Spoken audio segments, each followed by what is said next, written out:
Terima kasih Anda masih bergabung di NTV Insight, saya Patricia Mapali. Kita akan lanjutkan perbincangan kita bersama dengan Pak Posma dan juga Pak Nofrizal. Saya ingin ke Pak Posma terlebih dahulu. Pak, Indonesia adalah salah satu negara dengan kebun sawit terluas di dunia, Pak. Tapi rasa-rasanya kita tuh cuma jadi price taker sebetulnya, Pak. Apakah ini juga berkaitan dengan rantai pasok itu sendiri, Pak? Apakah mungkin kita bisa jadi price maker mungkin nanti? Ya, baik, terima kasih. Ini pertanyaan yang cukup menarik sebenarnya, dan pertanyaan ini sebenarnya sudah cukup lama juga kita dengar gitu ya. Kenapa Indonesia selalu mengikuti harga Malaysia, kemudian Mhm. Belanda gitu. Kenapa kita tidak pernah menentukan harga kita sendiri kan gitu ya. Nah, jadi memang apa sih kerugiannya kalau bukan kita yang menentukan, kan gitu ya. Dan salah satu kan memang, bukan salah satu, bahkan kitalah penghasil kelapa sawit di dunia terbesar sejak tahun 2006. Tetapi orang lain yang menentukan. Ini kan Mhm. menyakitkan nih. Ya. Nah, oleh karena itu sebenarnya kalau kita perhatikan perkembangan saat ini, eh, kalau di Malaysia tahun 80-an mereka sudah ada bursa CPO. Nah, sehingga mereka sudah bisa menentukan harga. Nah, kenapa mereka sudah ada itu? Jadi memang mereka pertama sekali dulu semua itu harus ada standar-standarnya. Ya, betul. Nah, itu dia. Jadi langkah pertama mereka lakukan standarisasi, standarisasi, semuanya diterstandarisasi. Pada akhirnya apa? Quantity bisa terjamin, quality bisa terjamin. Karena semua prosesnya sudah distandarkan. Nah, umumnya dulunya adalah bahwa Indonesia itu masih mengikuti standar-standar yang dibuat oleh Malaysia. Walaupun terakhir-terakhir ini tentunya kita sudah mempunyai standar sendiri. Mhm. Nah, dari situ Indonesia sudah belajar. Walaupun cukup terlambat, tapi paling tidak ya oke lah gitu ya. Sudah memahami bahwa itu memang perlu dilakukan. Jadi sebenarnya kalau kita lihat Oktober 2023, baru tahun lalu kan gitu ya. Nah, sebenarnya Indonesia pun sudah mempunyai bursa CPO Indonesia. Mhm. Nah, ini sudah mempunyai dan sudah mulai di sana transaksi. Tetapi tentunya apa? Apakah orang sudah melakukan transaksi dari sana? Memang sudah. Ya sudah. Tetapi tentunya ketika nanti sudah berjalan lebih lama lagi, sudah banyak bertransaksi dari sana, disinilah kita bisa menjadi benar-benar berdaulat untuk menentukan harga itu. Mhm. Jadi problem ini sebenarnya sudah dipahami oleh pemerintah dan sudah diambil langkah-langkahnya, walaupun agak terlambat, tapi lebih bagus terlambat daripada tidak Iya, pernah. lebih baik terlambat daripada tidak sama sekali Iya, ya, Pak, ya? daripada tidak sama sekali.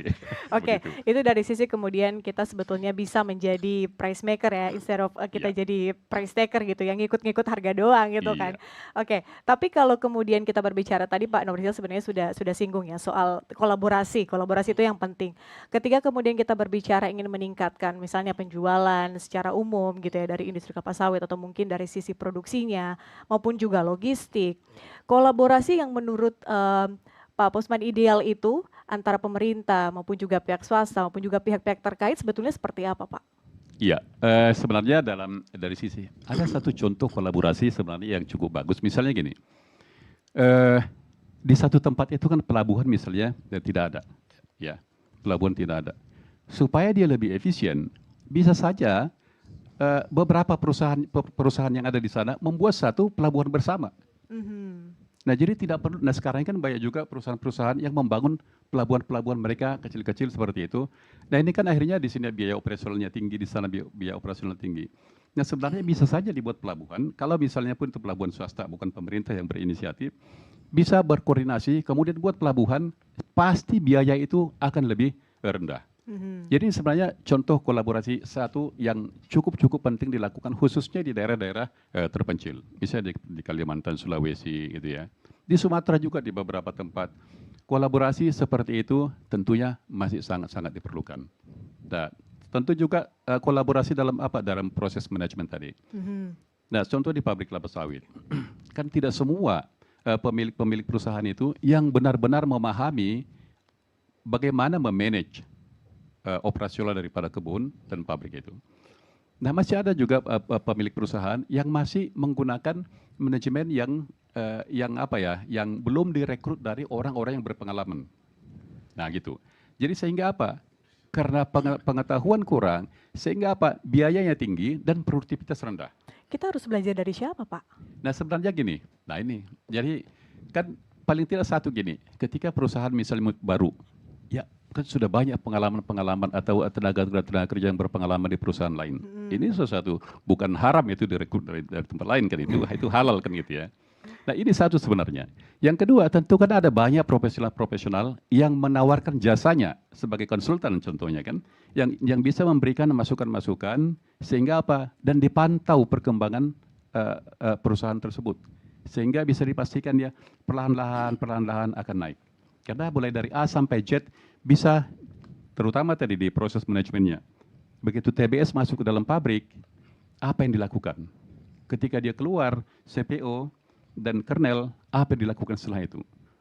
Nah, banyak beranggapan bahwa di pabrik itu atau di kebun itu sudah cukup efisien.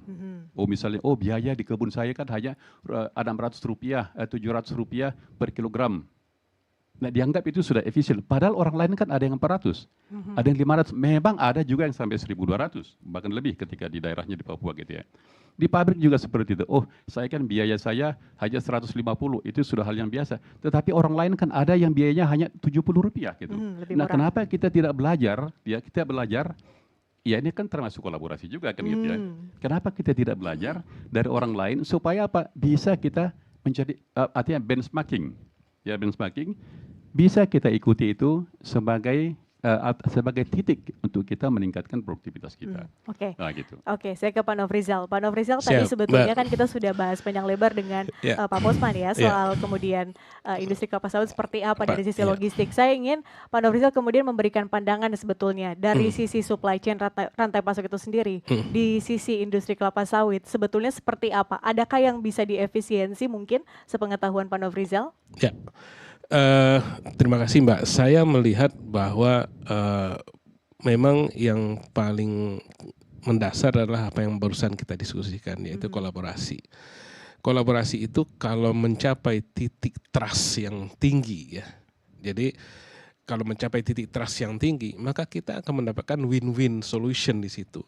Jadi bukan hanya sebagai tenaga yang kita minta bantuan lalu kemudian kita kemudian bayar selesai, bukan gitu. Jadi ada gradingnya tentu saja ya mengenai itu. Nah, saya ambil contoh di dunia logistik lah.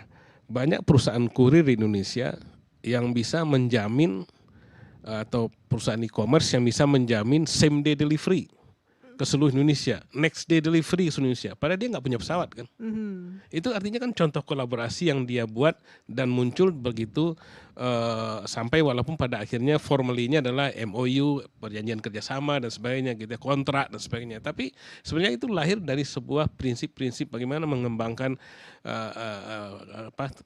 trust bersama gitu, trust each other. Itu yang nomor satu sih saya kira.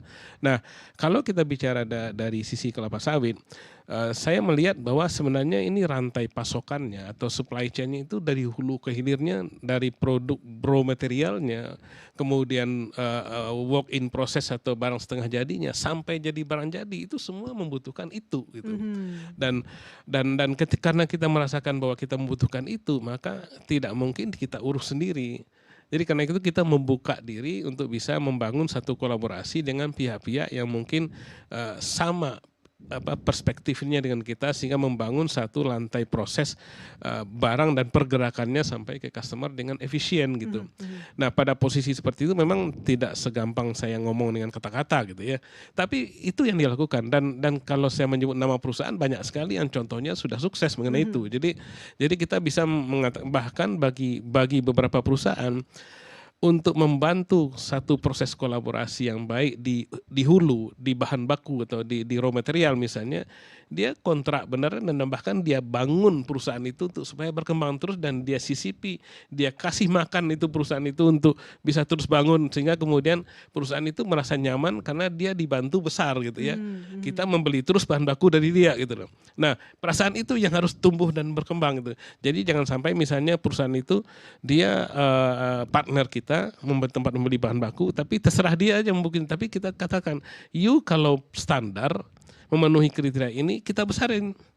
Kita harus membantu gitu. Nah, begitu juga misalnya yang berlaku di global supply chain. Jadi kalau kita bicara global supply chain, standarisasi adalah hal yang tidak bisa dihindari. Jadi selama kita tidak standar, maka kita mungkin akan terus menjadi masalah gitu ya. Nah, standarisasi itu kan ada ukuran bersamanya. Jadi dan biasanya kembali ke tadi, biasanya tidak bisa kita penuhi kalau kita tidak mensupport dengan tadi 5 key success factor itu tadi. Jadi itu kira-kira Pak. Baik, Ya. Pak Nofrizal, satu lagi terakhir. Siap. Mohon dijawab dengan singkat Pak, Siap. waktu kita sangat terbatas. Siap. Apa harapan Anda tentunya dari semua pihak ya, pemerintah maupun juga swasta maupun juga pihak terkait dalam hal logistik Indonesia ini? Apa yang ingin Anda sampaikan dalam forum ini? Terima kasih Mbak. Saya karena sudah lama di dunia logistik dan pernah saya ikut juga menjadi sekretaris tim penyusun kebijakan logistik nasional yang kita sebut Sisiloknas dulu di kantor Menko Perekonomian. Kami melihat sejak tahun 2007-2008 itu pengemajuan logistik kita sudah sangat luar biasa gitu ya hari ini, dan kecenderungan penggunaan teknologi semakin bagus. Ada national logistik ekosistem gitu ya, ada berbagai upaya kita untuk mengembangkan connected hub gitu di seluruh Indonesia gitu. Nah, cuma harapan kami adalah bahwa semua yang kita kembangkan, termasuk juga infrastruktur dan sebagainya, jangan berujung pada menjadi lebih mahal. Ya, kalau kita bangun jalan tol misalnya dari Jakarta ke Surabaya, ya kita berharap bahwa orang dengan senang hati masuk tol itu, jangan menghindar karena biaya tolnya mahal. Gitu. Kira-kira gitu Mbak. Terakhir Pak Posma, 30 detik terakhir, apa harapan Anda? Ya tentunya harapan saya sebenarnya hanya mungkin ke manajemen perusahaan memperhatikan perpindahan daripada TBS ke pabrik, dan kemudian bagaimana TBS itu diolah. Karena saya lihat, yang tadi dari pabrik CPO bergerak ke pembeli itu kemajuannya cukup pesat. Ya, kemajuan cukup pesat. Mungkin salah satu kontribusi dari Pak Dr. Nofri itu ya. Nah, tapi di dalam kebun itu sendiri, bayangkan ketika TBS itu dipanen, brondolannya berserak. Dan kalau brondolnya tidak berserak, berarti dipanen buah yang mentah. Dan ini diangkut ke pabrik. Mengangkut ini biaya, tapi tidak ada minyak di sana. Ini kan biaya semua ini. Padahal tadi kan logis itu adalah mengefisienkan. Ini kita pindahkan TBS yang tidak ada minyak. Nah, ini sebenarnya salah satu perhatian yang sangat besar. Kemudian ketika sampai di pabrik itu, buah yang mentah ini pun diolah dan malah merusak pabrik. Ya. Bayangkan kita mengeluarkan uang untuk membuat kita sengsara. Nah, istilahnya kan itu. Ya, ini yang paling penting mungkin diperhatikan. Ini sepertinya kalau kita tinjau dari diskusi yang besar seperti ini kecil. Tetapi ada uang di sana, rupiah yang sebenarnya bertaburan di jalan sampai kepada pabrik dan juga menjadi losses di pabrik yang tidak bisa kita lihat secara gamblang. Tetapi kami selaku praktisi yang sudah 30 tahun dan ini bisa melihat dengan nyata itu. Di sana ada minyak, tetapi tidak bisa kita kutip. Gitu. Baik. Mohon maaf, saya harus potong-potong karena waktu kita sangat-sangat terbatas. Terima kasih Pak Posma dan juga Pak Nofrizal untuk berbagi pandangan ya di NTV Insight. Kita tentu berharap kita bisa ketemu lagi ya di program-program yang lain. Terima kasih Bapak-Bapak. Dan pemirsa, demikian NTV Insight hari ini. Terima kasih sudah menyaksikan. Saya Patricia Mapalie. Sampai jumpa.